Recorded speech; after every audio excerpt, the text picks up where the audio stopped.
discussion. Now I would like to again invite Dr. Helen Tink, our program leader, Organizing Committee for International Conference on Mother Tongue-Based Multilingual Education 2021 for her closing speech. Dr. Helen, over to you. Thank you, Kayan. Yeah, I'll be very quick. I just share a few thoughts based on these 3 days that I have heard. It's really fascinating to hear experts, who give us information which are very relevant to the Malaysian context. And even, this morning's lecture from Dr.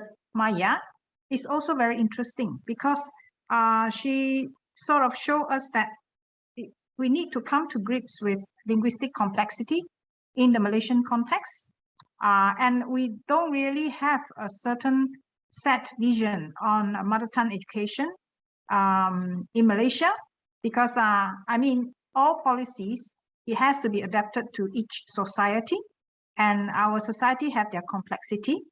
But as I have said just now, Malaysia really does not have at the moment mother tongue-based multilingual education. And, it is only because of historical legacy and strong community will that, there is some form of mother tongue-based education. So in general, Malaysians, if it exists, Malaysians see it as a right to mother tongue education, or as a complement to strengthen the learning of BM and BI, as the PDK has been doing. And also as a means to revive or preserve declining vitality of community languages. This, I think we have seen in Sabah, for instance. There is this problem because I think Jeanette shared about, the issue of children not knowing the heritage language, when they come to the preschool. And all these things actually shows that actually we are not, we still not think about education based on mother tongue education's, findings. But it also shows that, actually mother tongue based education or heritage language serves multiple purposes. It's not just a right, it's not just a way to improve efficacy of education, but it also could be a means to revive or preserve the declining vitality of a community language. So, but when we formulate policy, we may need to think from different angles when we do certain things to ensure that it is effective and not compromise one objective over the other. But I think what is really encouraging is we sort of have an overview picture of so many community initiatives on the ground which are trying to do things, and that the Malaysian origin indigenous people have formulated policy and try to advocate for it with the government, which I think deserves all our support.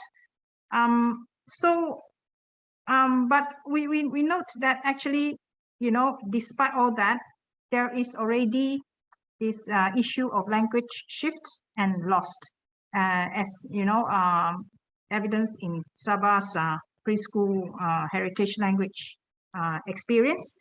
So, as Colin pointed out, this loss of language is actually intimately linked to the loss of cultural practices and identity.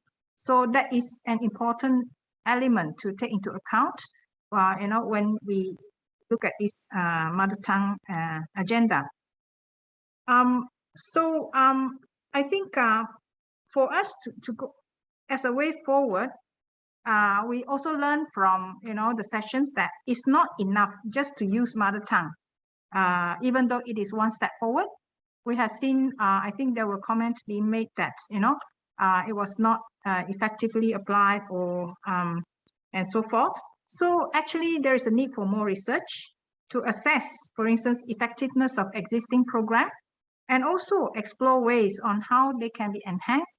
I believe that in Malaysia, because we don't have this concept of mother tongue-based education as as an effective means to promote education or literacy, there is really a dearth of research into how we can make it better.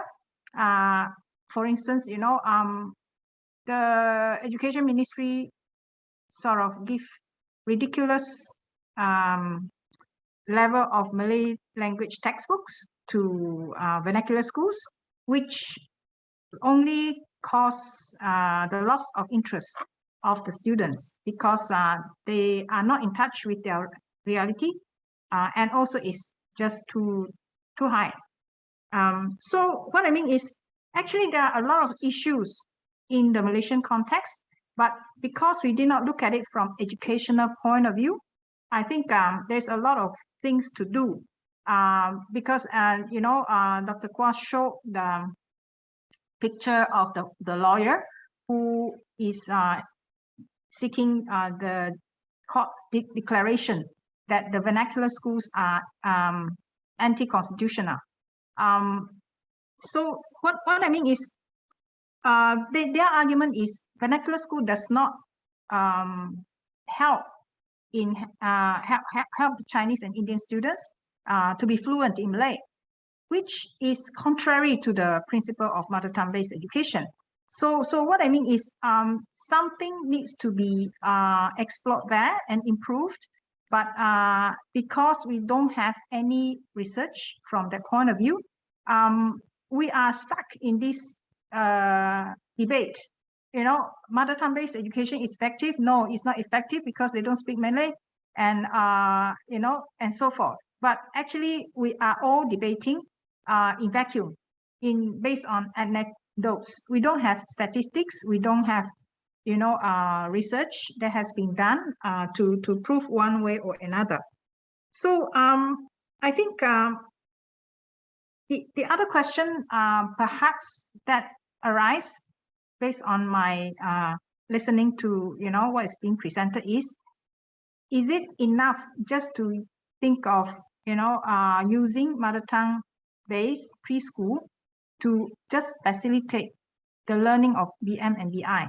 Should we not go one step further in terms of thinking about using it also as a space to preserve or to strengthen cultural preservation and transmission? So anyway, of course there are so many things we heard last 3 days. They are really very rich, and I have learned a lot, and hopefully we can think of something, some common action that we can work on, since we are all connected and we have the similar understanding based on this conference. I believe that it will facilitate further if we can establish certain informal network whereby we can work on specific projects or even actions to help, or to carry out certain lobby or advocacy. Lastly, I just want to thank the Secretariat for working so hard to make this a success. And I also want to register appreciation to ITPN and Dong Zhong, especially I think Dong Zhong, with the leadership of Tan Yu Sing. I think they have really financed the whole organizing of this conference. I think we should acknowledge their credit to go to them for the support on this conference. With that, thank you very much. All right, thank you so much, Dr. Helen. Thank you for the encouraging and motivating remarks. Thank you so much. And to every beginning, there's an ending. The 3-day conference has come to its end. I hope you had an unforgettable 3-day experience, and I sincerely hope that the knowledge, the view, the insights exchanged in this conference can be your fuel in your mother tongue-based multilingual education journey. All right, ladies and gentlemen, once again, thank you everyone for gracing our conference with your presence. We truly appreciate it. And on behalf of the organizing committee, I would like to apologize if we had done any mistakes throughout the event. And furthermore, you will receive a survey on the conference, and we would appreciate if you would complete that and provide your feedback to us. All right. Thank you so much. I look forward to seeing you at our next event. Hope to see you really soon. Thank you. Thank you and goodbye. Thank you.